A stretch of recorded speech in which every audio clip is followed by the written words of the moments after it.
I maintain the online presence for Atlanta Symphony Orchestra. We have our own website, and we also do a lot on Facebook, Twitter, MySpace, YouTube. I'm responsible for e-commerce, social networking. My job entails project management and also graphic design and programming. My department is really small, just me.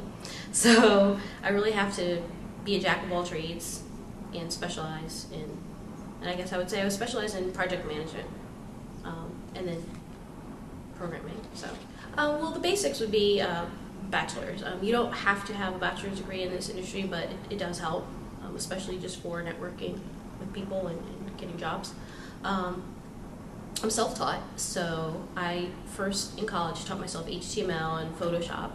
And then when I was there, I just mostly worked for different organizations and for different departments on campus. I actually had a job doing this. So when I graduated, I was able to get a job right away and just, kind of learning the industry. For my job, especially being a Department of One, you really have to stay current on trends. The Atlanta Symphony wants to be in the forefront of technology, not lagging behind. So you really have to just always be exploring, meeting people, knowing what you should do, what you could do, and then trying to stay ahead of the curve. And I guess the basic requirements would be, having experience in project management, having experience doing graphic design and web management yourself, not just hiring someone. And actually managing other people. I have a group of contractors that I work with often, so you have to manage them, and whatever they bring to the table or whatever they don't, you have to kind of fill in for it.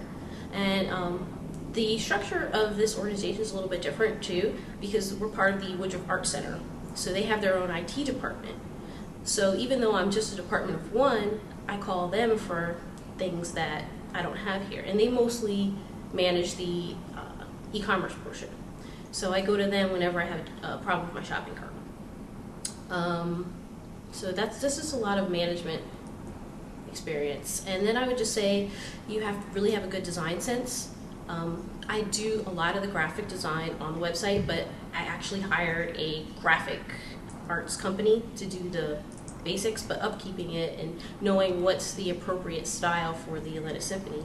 You have to have a lot of good design background, and you also have a lot of information architecture and usability. There's so many facets of the website that if it's lacking, it's going to be hard for users to use.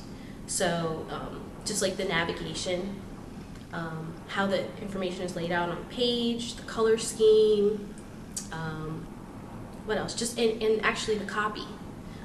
When I first started, we had a website that the previous person did, and you have to kind of rewrite your whole website every year because it will become stale. So it changes constantly. Yes, I do think it works so far, but what we want to do for the future is just be more interactive. We're out there on the social networks and going where the users are. You're on Facebook. You talk like people on Facebook. They're fun on Facebook, but on Twitter, you might tell a joke and it's not as funny on Twitter because they're a little bit more intellectual, well, at least depending on the crowd that you're in. So I want to bring a lot more of the interaction onto our site because I think that's where the future is going. And also video. People want to see you, they want to know what's going on behind the scenes, they want access to you, and they want it now. And they also want to be able to talk to you and communicate with you. And they want to feel like they're a part of your community. So those are the things that I'm working on bettering right now. But it will change in 6 months because the industry is just really, really crazy. Everyone's always coming up with some great idea, and then everyone's jumping on the bandwagon and trying to keep up with it. So my job is just always going to be changing. So I don't think there's ever enough that you can do. You just always have to keep on it. So it is a large challenge, especially not having a staff to support you. You have to kind of work with your own budget. And I would say that doing it right. There's always something new and fun, and if you just jump on the bandwagon and do it, you could fail miserably. So it's better to just really listen, see what other people are doing, and then when you feel comfortable enough that you understand it, then you go and experiment with it. But you cannot take back what you've done on the internet. It's just out there. So you have to be very careful.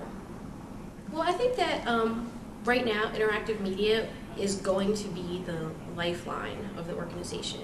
Print media is not doing as well anymore because people aren't buying newspapers and magazines.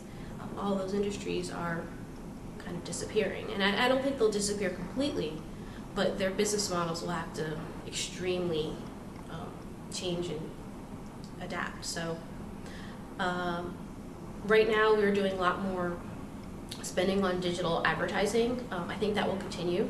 We will also be increasing our analytics budget, and hopefully in the future I will be able to hire someone that will be able to help me. But well, I think that you just have to adapt to it. Digital downloads, you need to offer them. You need to be all over iTunes. You need to just change your business model. Right now with orchestras, we have these contracts which don't have a digital media clause. So it's, you have to pay musicians to record them and for a certain length and, the use. So it's not just like, oh, we're going to videotape this concert and live stream it. There's so many restrictions, and you have to, so much money that you have to pay, even though people aren't necessarily going to pay for the content. So what I think, you have to just change your business model. Instead of relying on a CD for money, it might be paying a very small amount to watch a live webcast, but you have masses of people that are willing to do that.